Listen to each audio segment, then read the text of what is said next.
하나님 말씀은 민수기 14장 26절부터 45절까지 보겠습니다.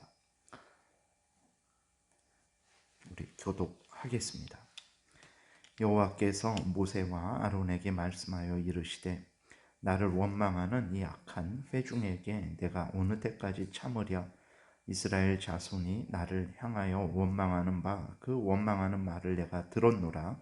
그들에게 이르기를 여호와의 말씀에 내 삶을 두고 맹세하노라. 너희 말이 내 귀에 들린 대로 내가 너희에게 행하리니 너희 시체가 이 광야에 엎드러질 것이라.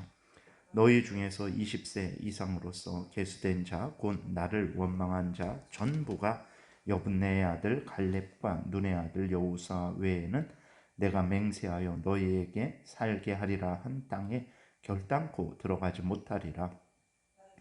사로잡히겠다고 말하던 너희의 유아들은 내가 인도하여 드리리니 그들은 너희가 싫어하던 땅을 보려니와 너희의 시체는 이 광야에 엎드러질 것이요 너희의 자녀들은 너희 반역한 죄를 지고 너희의 시체가 광야에서 소멸되기까지 40년을 광야에서 방황하는 자가 되리라. 너희는 그 땅을 정탐한 날 수인 40일의 하루를 1년으로 쳐서 그 40년간 너희의 죄악을 담당할지니 너희는 그제서야 내가 싫어하면 어떻게 되는지를 알리라 하셨다 하라.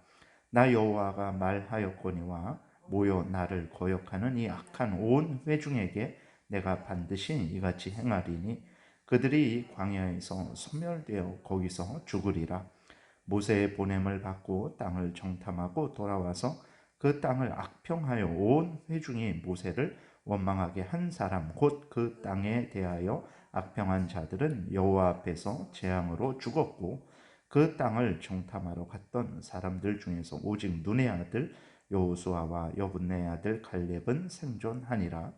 모세가 이 말로 이스라엘 모든 자손에게 알림해 백성이 크게 슬퍼하여 아침에 일찍이 일어나 산 꼭대기로 올라가며 이르되 보소서 우리가 여기 있나이다. 우리가 여호와께서 허락하신 곳으로 올라가리니 우리가 범죄하였음이니이다. 모세가 이르되 너희가 어찌하여 이제 여호와의 명령을 범하느냐. 이 일이 형통하지 못하리라. 여호와께서 너희 중에 계시지 아니하니 올라가지 말라. 너희의 대적 앞에서 패할까 하노라.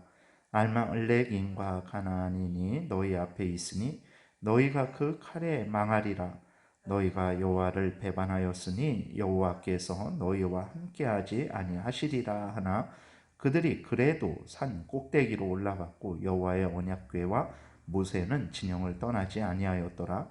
아말렉인과 산간지대에 거주하는 가나안인이 내려와 그들을 무찌르고 호르마까지 이르더라. 아멘. 기도드리겠습니다. 살아계신 하나님 감사합니다. 이 시간 하나님의 말씀을 전하고 듣습니다. 성령께서 역사하셔서 우리를 향한 하나님의 뜻을 잘 깨달아 알게 도와주옵소서. 성령께서 알려주시는 대로 잘 믿고 따르게 도우소서. 예수 그리스도의 이름으로 기도드렸습니다. 아멘. 하나님은 이제 하나님을 원망한 악한 회중들에 대해서 그들이 그 말한 그대로 광야에서 죽기를 원한다라고 말한 그대로 하나님은 그들을 광야에서 죽게 하시는 형벌을 내리십니다. 그러나 갈렙과 여호수아는 가나안 땅에 들어갔어요. 돈이 많아서 또 많이 배워서 높은 지위 권세에 있으니까 특권을 가지고 들어간 것이 아닙니다. 하나님과 하나님의 약속의 말씀을 굳게 신뢰했기 때문에 그 가나안 땅에 들어간 거예요. 그리고 그 모든 20살 이상의 모든 능력 있고 지혜로운 모든 사람들은 이제 광야에서 엎드려졌지만 하나님은 20살 아래의 어린 사람들에 대해서는 가나안 땅에 들어갈 수 있게 하겠다라고 이렇게 말씀을 하세요. 우리가 이것을 통해서 하나님이 우리에게 무엇을 알려주시는 것입니까? 사람의 능력으로 힘으로 되는 것이 아니고 하나님의 은혜로 되는 것임을 하나님께서 우리에게 알려주시는 것입니다. 인생을 살아가면서 돈과 권세가 중요한 것들이지만 그것들이 우리를 살리는 것이 아니고 하나님과 하나님의 약속의 말씀이 우리를 살리는 것이기에 우리가 하나님과 하나님의 약속의 말씀을 굳게 믿어야 함을 하나님께서 우리에게 가르쳐 주고 계신 거예요. 하나님을 믿고 신뢰하는 자는 살 것이고, 아무리 물질이 많고 높은 지위 권세를 가졌을지라도 하나님을 의지하지 않는 자들은 죽는다라는 것을 하나님이 우리에게 알려주시는 것입니다. 그렇기 때문에 물질이 많고 적고 그 다음에 높은 지위 권세에 오르고 못 오르고 그것들이 그렇게 중요한 것이 아닙니다. 오르면 올라서 좋은 것이고 못 올랐으면 또 못 오른 대로 좋은 거예요. 중요한 것은 오르거나 못 오르거나 하나님을 믿고 신뢰하고 의지하고 하나님의 명령을 따라 살아가는 이것이 중요한 것입니다. 그렇게 되면 물질이 없을지라도 하나님의 은혜로 말미암아 물질이 없는 중에서도 하나님의 뜻을 온전히 성취할 수 있게 되는 거예요. 그렇지 않을 때, 하나님을 믿고 의지하지 않을 때 아무리 물질이 많고 높은 지위 권세를 가지고 있을지라도 하나님의 뜻을 성취할 수가 없는 것입니다. 항상 중요한 것은 하나님을 믿고 신뢰하는 것이라는 것을, 하나님의 말씀을 따라 살아가는 것이라는 것을 우리가 늘 마음에 깊이 새겨야 되겠습니다. 그런데 33절부터 보게 되면 자녀들도 부모들의 죄로 인해서 이제 고생을 하게 되는 것입니다. 33절에 너희의 자녀들은 너희 반역한 죄를 지고 너희의 시체가 광야에서 소멸되기까지 40년을 광야에서 방황하는 자가 되리라, 이렇게 하나님께서 명령을 하셨어요. 근데 이것을 우리가 잘못 해석해서 부모의 저주가 자녀에게 유전된다, 부모의 저주가 자녀에게 흐른다, 그래서 이제 뭐 그러한 책도 있었죠. 가게에 흐르는 저주를 끊으라 라는 아주 잘못된 그러한 주장을 하는 그러한 경우를 우리가 종종 보게 됩니다. 하나님이 이렇게 그 자녀들도 40년 광야에서 방황하게 해야 된다라는 것은 이제 그 하나님의 섭리하심에 어린 자녀들도 순종을 해야 된다라는 것이지, 이것이 부모들의 어떤 그 저주를 자녀들이 받는다는 의미로 생각해서는 절대로 안 되는 것입니다. 부모들의 불신앙에 대해서 하나님이 형벌을 하시는데, 그 부모들을 하루아침에 다 죽게 한다면 그 20살 이하의 그 어린 사람들이 어떻게 앞으로 살겠습니까? 배워야 될 것도 많고 익혀야 될 기술도 많고, 그런데 그렇게 되면 이제 혼란하게 되는 거죠. 그래서 하나님께서 그 20살 이상의 부모들을 이제 40년 동안의 광야에서 쓰러지게 하세요. 이 섭리의 과정을 자녀들이 순종해야 된다라는 것을 말하는 것입니다. 이것을 오해해서 뭐 가게에 흐르는 저주 때문에 자녀들이 그러한 뭐 저주를 받아야 된다라는 잘못된 주장을 우리는 경계해야 됩니다. 에스겔서 18장을 좀 읽어드리겠는데, 여기에서 하나님께서 말씀을 하시는 것은 무엇이냐면, 범죄한 자가 자기가 범죄한 것 때문에 형벌을 당하는 것이지, 자기가 범죄하지 않았는데 하나님으로부터 형벌을 당한다, 저주를 받는다, 그 일은 있을 수 없다라고 하나님께서 아주 분명하게 말씀을 하고 계십니다. 18장 1절 보게 되니까, 또 여호와의 말씀이 내게 임하여 이르시되 너희가 이스라엘 땅에 관한 속담에 이르기를 아버지가 신 포도를 먹었으므로 그의 아들의 이가 시다고 함은 어찌 됨이냐. 주 여호와의 말씀이니라. 내가 나의 삶을 두고 맹세하노니 너희가 이스라엘 가운데에서 다시는 이 속담을 쓰지 못하게 되리라. 모든 영혼이 다 내게 속한지라. 아버지의 영혼이 내게 속함같이 그의 아들의 영혼도 내게 속하였나니 범죄하는 그 영혼은 죽으리라.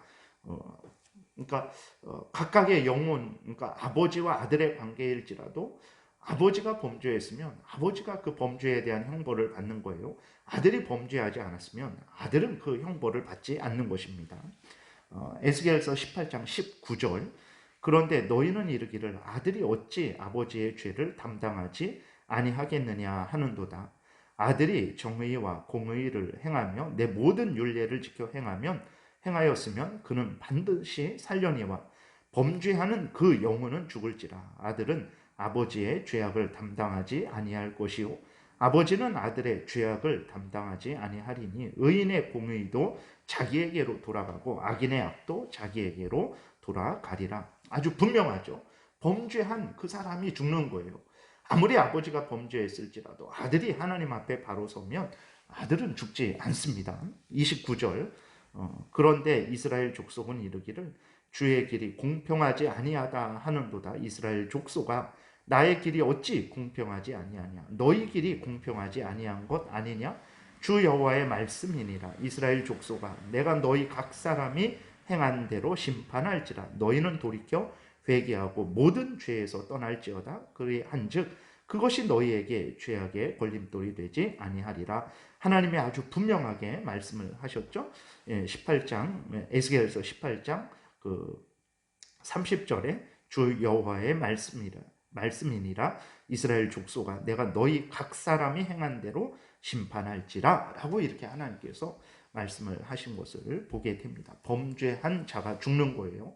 범죄하지 않았는데 범죄한 자의 죄에 대한 형벌, 저주를 받는 것이 아닙니다. 그것은 성경에서 절대로 그렇게 말하지 않고 있습니다. 물론 이제 하나님이 범죄한 자에 대한 형벌을 내리실 때 그 형벌에 영향을 받을 수는 있어요. 앞에서 말씀을 드린 대로 오늘 본문 민수기 14장에 있는 것처럼 하나님이 부모들을 형벌할 때에 그 영향이 자녀들에게도 미치게 될 수 있습니다. 그러나 그것은 그 부모들이 받는 형벌에 영향을 받는 것이지 부모들이 죄 지은 것에 대한 저주를 자식도 받는 것은 아니라는 것을 우리가 기억을 해야 되는 것입니다. 그러니까 아버지가 범죄했을 때 하나님의 아버지에 대해서 형벌을 하실 수 있죠. 그래서 아버지가 하나님의 형벌을 받음으로 말미암아서 그 가족이 영향을 받아서 어려움을 당할 수는 있지만 그것이 아버지의 죄에 대한 저주를 같이 받는 것은 아니에요. 절대로 그런 것 아닙니다. 아버지가 형벌을 받고 예를 들어서 뭐 병이 걸렸다. 그랬을 때 일을 못하게 되니까 자녀들이 영향을 받아서 어려움에 처할 수도 있는 거죠. 그러나 그것은 그 영향을 받는 것이지 아버지가 지은 죄에 대한 저주를 받는 것은 절대로 아니라는 것을 우리가 아주 명심하고 명심해야 되는 것입니다. 자녀들이 저주를 받는 것이 결코 아닙니다. 자녀들이 부모를 따라 같이 범죄하지 않는 이상은 절대로 자녀들은 저주를 받지 않습니다. 이것을 우리가 아주 분명하게 기억을 해야 되는 것입니다. 그래서 정말 이렇게 어떤 세상에서 말하는 그러한 아주 잘못된 그러한 주장에 우리 그리스도인들이 이렇게 속아서 하나님 앞에서 믿음 생활하는 그러한 것에 영향을 받아서는 절대로 안 되겠습니다. 그리고 이제 이스라엘 백성들이 하나님의 진노의 형벌을 선고받고서야 이제 정신을 차리게 되죠. 그래서 이제 이스라엘 백성들이 그 전까지는 가나안 땅에 안 올라가겠다. 모세와 아론을 또 여호수아와 갈렙을 돌로 쳐서 죽이고 다른 사람을 세워서 이제 애굽으로 돌아가겠다라고 했던 사람들이 하나님이 무서운 형벌을 내리시니까 어떻게 됩니까? 이제는 가나안 땅에 올라가겠다. 보소서 우리가 가나안 땅으로 올라가고 있습니다. 라고 하나님 앞에서 이런 말을 하는 거예요. 그러니까 하나님은 이제 가나안 땅에 올라가지 말아라. 너희들이 해야 될 일은 광야에서 40년 동안 형벌을 받는 일이다. 라고 선고를 했는데 그때서야 이제 이스라엘 백성들은 보소서 우리가 가나안 땅으로 올라가고 있습니다. 라고 이제 하나님께 이야기해요. 모세는 그러지 말아라. 그것은 하나님의 뜻이 아니다. 오히려 그렇게 하는 것은 또 하나님을 거역하는 것이다. 너희들이 가나안 땅에 지금 올라간다고 해서 형통하지 못하다. 너희들은 그곳에서 어려움을 재앙을 당할 것이다. 라고 이스라엘 백성들에게 경고하는데도 불구하고 이스라엘 백성들은 보소서 우리가 가나안 땅으로 올라가나이다. 라고 이렇게 또 하나님의 명령을 어기는 것을 우리가 보게 됩니다. 하나님의 분명한 뜻이 선고되었으면 그 분명한 뜻에 순종하는 것이 우리들이 마땅히 해야 될 일입니다. 그런데 이스라엘 백성들은 하나님의 형벌을 이제 달게 받아야 되는데 그 형벌을 받지 않으려고 또 하나님의 뜻을 거역을 하는 거예요. 결국은 어떻게 됩니까? 아말렉 사람들과 가나안 사람들의 크게 패하게 되죠. 중요한 것이 무엇입니까? 하나님의 뜻에 순종하는 거예요. 잘못했을 때 하나님이 징계를 내리시면 그 징계를 달게 받으셔야 됩니다. 그런데 그 징계를 달게 받을 때 우리는 그게 이제 정말 화가 될 줄 알고 그것이 우리에게 나쁜 결과를 초래할 줄 아는데 아닙니다. 하나님이 우리를 징계하실 때 그 징계는 우리를 살리는 징계를 하시기 때문에 우리가 그 징계를 받게 되면 오히려 우리에게 복이 된다라는 것을 우리가 기억해야 됩니다. 그러지 않고 징계가 힘드니까 이제서야 하나님의 말씀대로 살겠다고 하면서 징계를 피하게 되면 그것이 또한 하나님의 뜻을 거역하는 잘못을 범하게 되는 것이죠. 그래서 중요한 것은 이제 이렇거나 저렇거나 하나님의 말씀에, 하나님의 뜻에, 하나님의 섭리하심에, 인도하심에 순종을 하는 거예요.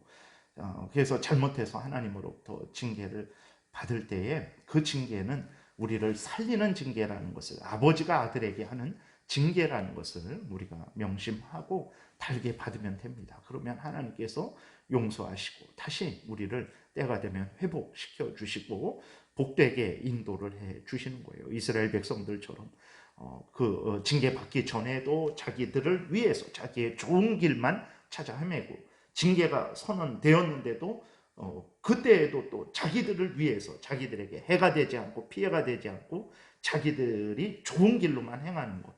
그러니까 참으로 탐욕이 이렇게 무서운 거예요. 정말 하나님 앞에서 하나님의 영광을 위해서 하나님의 뜻을 순종하는 것을 인생의 본분으로 생각을 하고 하나님을 경외하고 하나님의 뜻대로 살아가면 정말 그 사람에게 그것이 가장 큰 복이 될 것입니다. 그래서 이렇든 저렇든 항상 우리가 하나님의 명령에 순종하는 복된 삶을 살아야 되겠습니다.